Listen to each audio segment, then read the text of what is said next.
What is going on, everybody? Welcome back to another episode of the Funnel Vision Show. I'm your host, Mikhail Dia, founder of Funnelytics. And as you know, with Funnelytics and with our show, we care about conversions. We care about helping businesses convert traffic into more customers. And one of the most powerful ways to do that, one of the most important parts of that is understanding how to write the best copy possible. And with all the tools that we have out there and AI, a lot of people are starting to crank out a lot of copy, myself included, using AI. But does it actually help convert? Does it work? Well, for most of us, it doesn't. It sounds repetitive. It sounds the same. So we have an expert today who knows exactly how to leverage AI to make sure that it writes the best copy possible. Chris Silvestri of the Conversion Alchemist. Chris, how are you doing? Hey, Mikhail, thank you so much for having me. I'm doing great. It's exciting and looking forward to diving into this pretty interesting and relevant topic. Yeah, me too. I'm very excited to talk about this because, again, a lot of us use AI to write copy. We go and prompt ChatGPT to tell us to write an email about this, and then we use that and it doesn't work. So I'm looking forward to hearing your framework of how you make this happen. But before we do dive into that, let's start with your not so humble bragging rights. What have you been able to do for your clients? What have you been able to do for your own business? In other words, why should people listen to you and listen to this episode? All right. Yeah. So putting you on the spot. So I typically help B2B SaaS companies like Moz SEO, Pantheon, ShortStack. So Series A to C companies increase conversions. I've been helping some of them get up to 200% increase in conversions. Normally it's at least a 30%. And that's because of our positioning work, messaging strategy work, and copywriting. So what I do is not only copywriting, it's not only the words, but all the work that comes before that. As far as my business goes, so I come from a non-traditional background. I was a software engineer in industrial automation for 10 years. And I decided that I wanted to tour more with my band. So I basically started looking for ways to make money online. And I moved into copywriting, which is what I do now, mixed in with other things that I learned on the way. And in 3 years, I was able to take my business to 150,000 a year, which is basically my solo effort. Plus, I just hired a junior copywriter last year. So it's been growing. Steadily, slowly, in a healthy way. And so far, I've been enjoying it so much. Good. That's awesome. I mean, it is always challenging to come from a completely different industry and go and decide to learn this skill. And your results are what speak for themselves. So walk me through a little bit of the background as to how did you learn copywriting? What was your process? What was your journey like to get to this place? Yeah, so copy, I actually started doing several other things online just to get familiar with all the possibilities, all the things and skill sets that you could accumulate online. I did a couple of, I tried an Amazon FBA business selling yoga straps. I tried writing SEO blogs, various different things, but nothing really stuck. And then I stumbled on copywriting and I was instantly hooked by the psychology behind it, the decision-making aspect, the buyer understanding. And I also liked that it was very tied to the money aspect. So the copy that you write, especially if you write conversion copy, which is website copy, email copy, it's very tied to the actual conversion act. So it's very intersected with conversion rate optimization as well. And I started studying actually from a direct response course, I think from AWAI, the website all about direct response. So I did that, started studying on the evenings, weekends, whenever I had time, while still at my full-time job. And after 2 years of working on Upwork, I think, I decided to take this full-time just because I saw that I was making, I can make $1,000 a month extra on the side. Even though I didn't have recurring clients, because most of my work is not recurring, I decided to take a leap. I was pretty confident in my ability to take this to the actual next level, the full-time level. So walk me through the framework that you use, and because at the end of the day, you're right, a lot of copywriting work, a lot of the stuff that we need to do, it really is pre-work, right? It's a lot of understanding the customer, understanding who is the perfect buyer, getting into their heads, making sure that we can join the conversation that is happening in their minds, and that's not overly simple.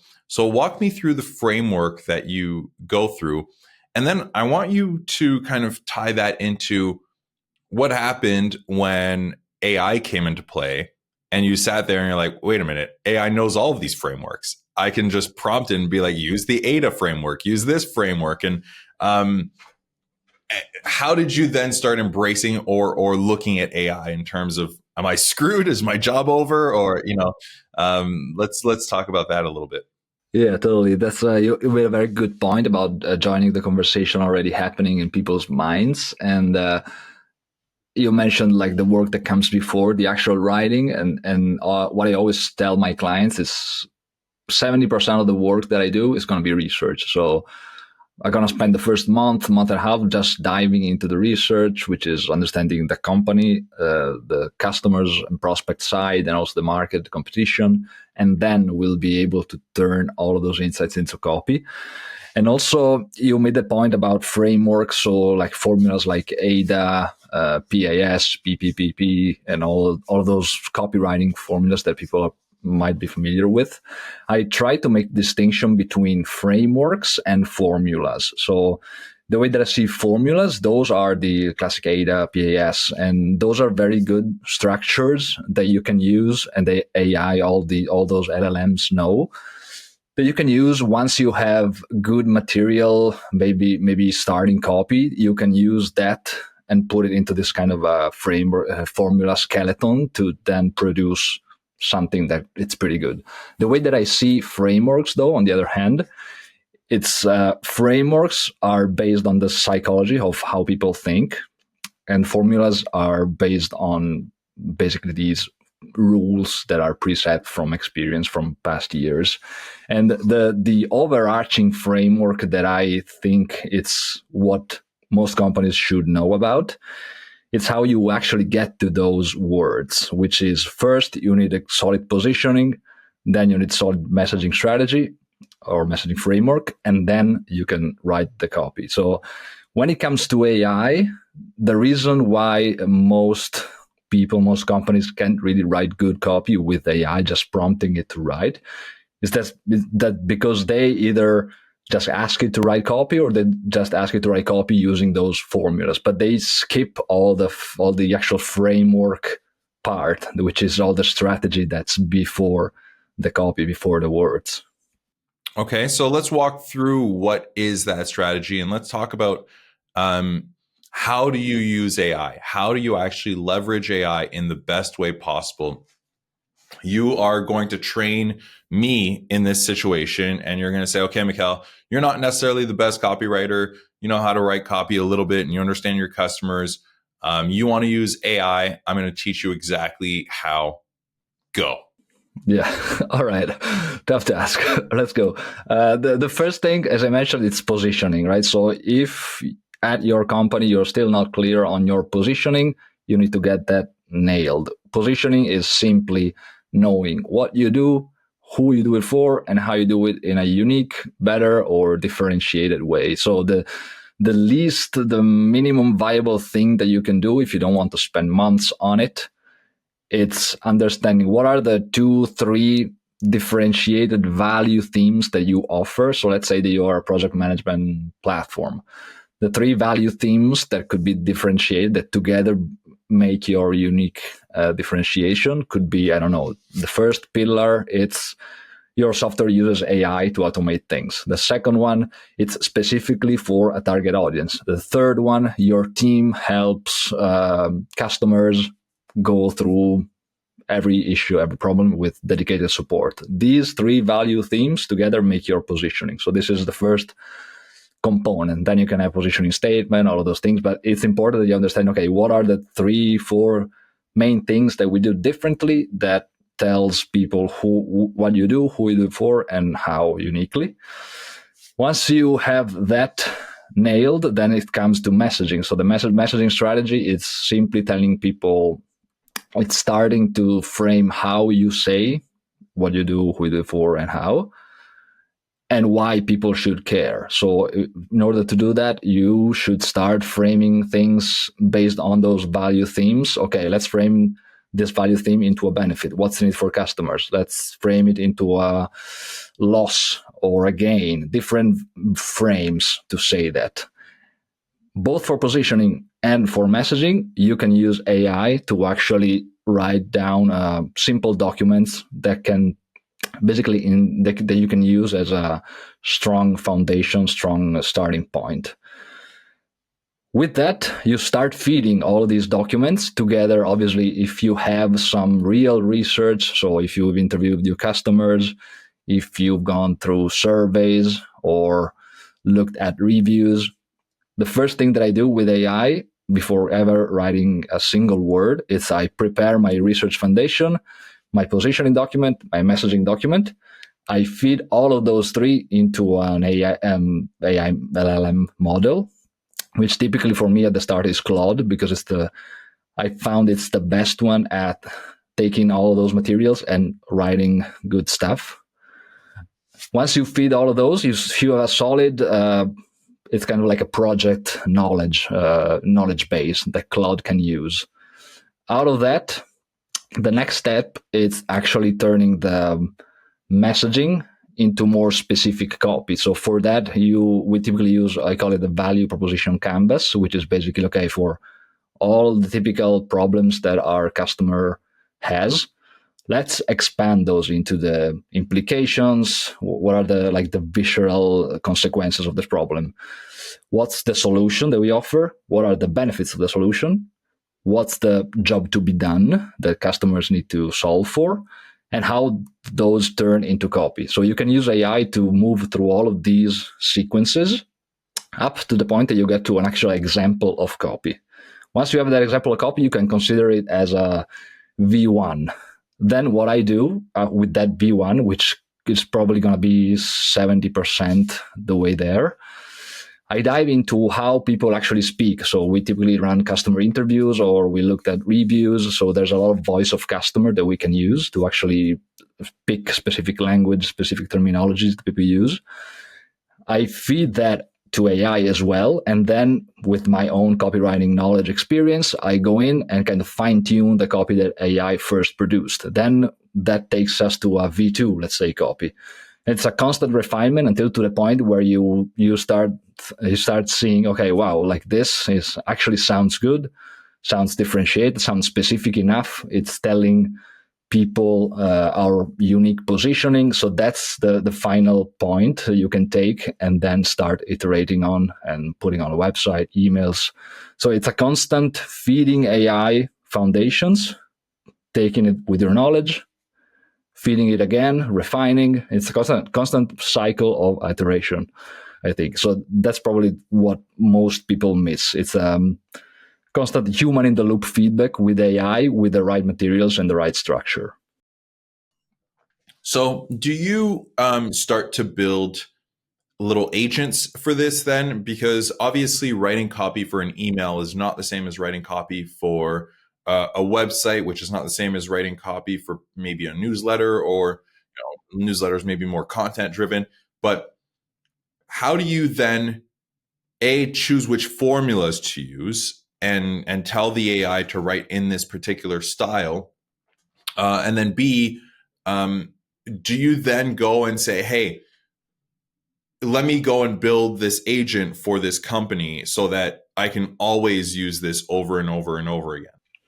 Yeah, so I don't really use like specific agents, like with different personalities or skills, like email writer or landing page writer, because I found that knowledge is what actually AI has access to easily. So AI can access the whole internet, and you can ask it, okay, you are an email copywriter, or as you said, you can use the PAS or ADA formula. So the secret is once AI, your LLM model has that project knowledge that I mentioned, which is the typically positioning canvas that we have document, messaging framework, which also contains brand voice guidelines, which actually I didn't mention before, which you constantly refine again with that process.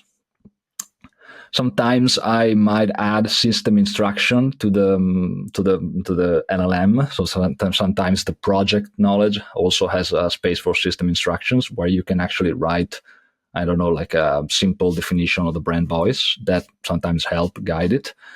But once the model, the chat, the project has all that specific knowledge, then I find that it's very easy for the model if you just ask it, hey, write me an email, maybe use this formula.